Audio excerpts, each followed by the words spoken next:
नमस्कार, hello and a very warm welcome. मैं हूं योगिता सिंह। आप सभी का स्वागत है हमारे शो में जिसका नाम है अंकुर, अ रे ऑफ होप।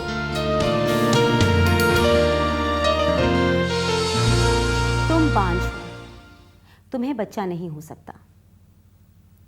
बहुत ताज्जुब होता है मुझे इन शब्दों को सुनने के बाद, क्योंकि आज के ज़माने में मेडिकल साइंस ने इतनी तरक्की कर ली है कि अब आप इस तमगे से बाहर निकल सकते हैं बहुत ही आसानी से मेडिकल ट्रीटमेंट के सहारे।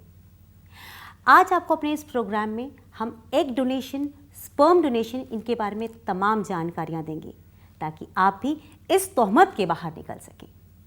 हमारे साथ मौजूद हैं देश की जानी मानी fertility expert doctor Rita Bakshi, जो कि आपको बताएंगे इन तमाम मुद्दों के बारे में। Doctor Rita Bakshi top international infertility specialist की लिस्ट में एक जाना पहचाना नाम, जिनकी रिसर्च और एक्सपीरियंस द्वारा उम्मीद की किलकारियां गूंज रही हैं। Doctor Rita Bakshi ART specialist हैं और इंटरनेशनल फर्टिलिटी सेंटर की चेयरपर्सन भी हैं। डॉक्टर रीता बख्शी को देश में ही नहीं बल्कि विदेशों में भी ICSI और ट्यूबल माइक्रो सर्जरी एक्सपर्टीज के लिए विशेष सराहना मिली है। हजारों कपल्स की जिंदगी में नया अंकुर खिलाने वाली डॉक्टर रीता बख्शी इनफर्टिलिटी के अंधेरे को दूर करने में निरंतर प्रयासरत है। आज हमारे साथ मौजूद हैं देश की जानी मानी fertility expert doctor Rita Bakshi. Doctor, welcome to care world show. नमस्ते डॉक्टर रीता, मुझे आपसे यहाँ पे बहुत सारे सवाल पूछने हैं, जिनमें सबसे पहला मुद्दा जो है इनफर्टिलिटी का है। अब इनफर्टिलिटी में चाहे वो मेल हो चाहे फीमेल हो, उसमें एक डोनेशन या स्पर्म डोनेशन का क्या रोल है? फर्टिलिटी के लिए एग और स्पर्म दो चीज़ें चाहिए होती हैं। अगर किसी औरत में एग्स की कमी हो, यानी कि मेनोपॉज हो गया है, हमारे कितने अंडे होते हैं? देखिए, मैं एक बार शुरू से बताना चाहूँगी। एक बच्चा जब या लड़की जब पैदा होती है उसके पास मिलियंस ऑफ एग्स होते हैं। धीरे धीरे वो अपने आप ख़त्म होते होते हमें एक फाइनाइट अमाउंट ऑफ एग्स रह जाते हैं जब प्यूबर्टी या मेंसेस जब लड़की के शुरू होते हैं। अब वो इतने अंडे होते हैं कि हर महीने एक अंडा निकलता है, एक अंडा निकलता है, एक अंडा निकलता है, यानी कि उसके करीब साल में आप कहेंगे 12 इंटू 24 इंटू जितने भी साल, उसका करीब 45 तक मेनोपॉज हो जाता है, उतने ही अंडे उसके पास होते हैं। अब अगर कोई औरत है जिसके पास मेनोपॉज हो गया है, यानी कि 45 हो गई है उसकी, या 40 जितने भी एज में मेनोपॉज हुआ, उसके अंडे ख़त्म हो गए, मगर वो अभी माँ नहीं बनी और माँ बनना चाहती है, तो उसको क्या चाहिए? अंडा।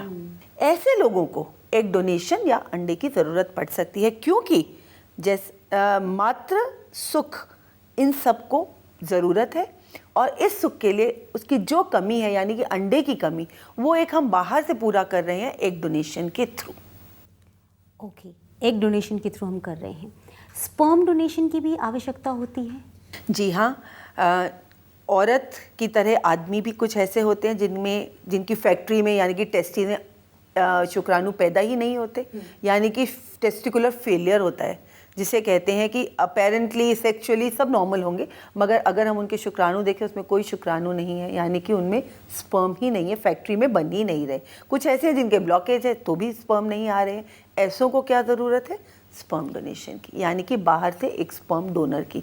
डॉक्टर रीता बख्शी, मुझे आपसे भी बहुत सारे सवाल और पूछने हैं, लेकिन अपने तमाम दर्शकों को मैं बता दूं कि अगर आपने अभी टीवी ट्यून इन किया है तो आप परेशान मत होइए। आप हमारे इस शो को देख सकते हैं www.careworldtv.com पर।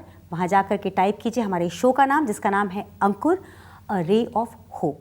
आप हमारे एपिसोड्स को देख सकते हैं।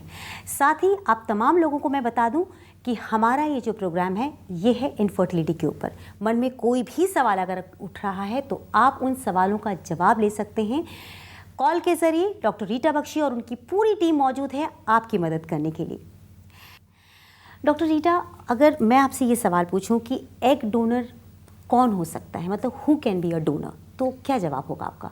देखिए, सबसे पहले आती है इसमें एज। 21 to 35 ईयर्स के बीच में, यानी 21 से 35 साल के बीच में जो लड़की है या औरत है, वो एक डोनर बन सकती है। बहुत ज़रूरी है कि उसमें कोई ऐसी बीमारी ना हो जो बच्चे को पास हो सकती है, यानी कि उसको डायबिटीज़ ना हो, उसको थैलेसीमिया ना हो, उसको कोई ऐसी हेरिटेबल बीमारियां जो होती हैं, एक लिस्ट है पूरी, वो हेरिटेबल बीमारियां उसमें ना हो। चौथी चीज़ जो बहुत ही इम्पॉर्टेंट है, इन्फेक्शंस नहीं हो। आज के ज़माने में जहाँ पे HIV इतना कॉमन हो गया है, तो बहुत ही ज़रूरी है कि HIV, HBS antigen, VDRL, HCV ऐसे इन्फेक्शंस हैं जो उसमें खुद में नहीं होने चाहिए, ताकि उसके अंडे बिल्कुल हेल्दी हों। ये सब बीमारियां के साथ हम देखते हैं ब्लड ग्रुप, उसके साथ हम एक उसका प्रोफाइल बनाते हैं, यानी कि उसकी हाइट क्या है, उसका वेट क्या है, उसका स्किन कलर क्या है, हेयर कलर क्या है, आई कलर क्या है, उसके पढ़ाई लिखाई एजुकेशनल क्वालिफिकेशंस क्या हैं, और उसके साथ उसकी फिजिकल कैरेक्टरिस्टिक्स उसके एग्जैक्टली, क्योंकि हमारा इरादा क्या है, मैच कर रहे हैं हम जो मदर बनना चाहती है और जो डोनर है, जीन्स को हम मैच करना चाह रहे हैं। कई लोग ऐसा भी होता है कि अपनी बहन ले आए या कोई और अपना किसी के पास यंग डोनर अगर है वो लेकर आना चाहता है अपनी फैमिली में। सिस्टर्स काफ़ी कॉमनली डोनेट करना चाहती हैं। नॉर्मली हम लोग इसको बहुत ज़्यादा इनकरेज इसलिए नहीं करते क्योंकि मैं नहीं चाहती कि बच्चे के रूट्स जो हों वो उसके अपने माँ बाप में हो। वो नहीं हो कि मुझे पता है मेरे यहाँ से ये आया था, यहाँ से ये आया था। जो मैं आपको कहना चाह रही हूँ कि मेरे लिए माँ बाप से ज़्यादा इम्पॉर्टेंट है वो बच्चा जो आने वाला है, और ये सारा प्रोसेस जो है हम उसके लिए कर रहे हैं कि उसकी प्रोटेक्शन किस में होती है। अब जैसा कि आपने कहा कि एग डोनेशन के लिए उसको एक चीज़ और के लिए हम लोग रेडी करते हैं कि इसमें 10-15 दिन इंजेक्शन लगते हैं, क्योंकि हमने एक अंडा नहीं, हम चाहते हैं 5, 7, 10, 12 अंडे कम से कम निकले। तो इसके लिए उसको मेंसेस से लेकर शुरुआत होती है मेंसेस वाले दिन से 15 दिन के अंदर ये प्रोसेस पूरा होता है। उसको रोज़ एक इंजेक्शन लगता है, तो उसको इसलिए तैयार होना चाहिए कि बहुत छोटी सी सुई है, नॉर्मली जैसे डायबिटिक्स अपनी इंसुलिन लगाते हैं, सबक्यूटेनियस है, खुद भी लगा सकते हैं। तो रोज़ उसको एक इंजेक्शन लेना पड़ता है, बीच बीच में अल्ट्रासाउंड कराना, अंडे का साइज़ देखना होता है, और प्रोसीजर एनेस्थीसिया के अंडर होता है। बेहोशी में हम उसको ओटी में उसके नीचे से वेजाइना के थ्रू होते हैं, ऊपर से कोई सर्जरी नहीं होती, उसके अंडे नीडल के थ्रू बाहर निकाल ले जाते हैं, जो उसके आगे का प्रोसेस होता है। डॉक्टर, ये तो बात हो गई इन तमाम लोगों के लिए, लेकिन स्पर्म डोनर्स के बारे में मैं थोड़ा सा आपसे जानना चाहूँगी कि उनके लिए आप क्या कहती हैं? देखिए, उसकी एज ग्रुप है 21 to 45। 21 से 45 साल के बीच में जो मेल्स हैं वो स्पर्म डोनेट कर सकते हैं।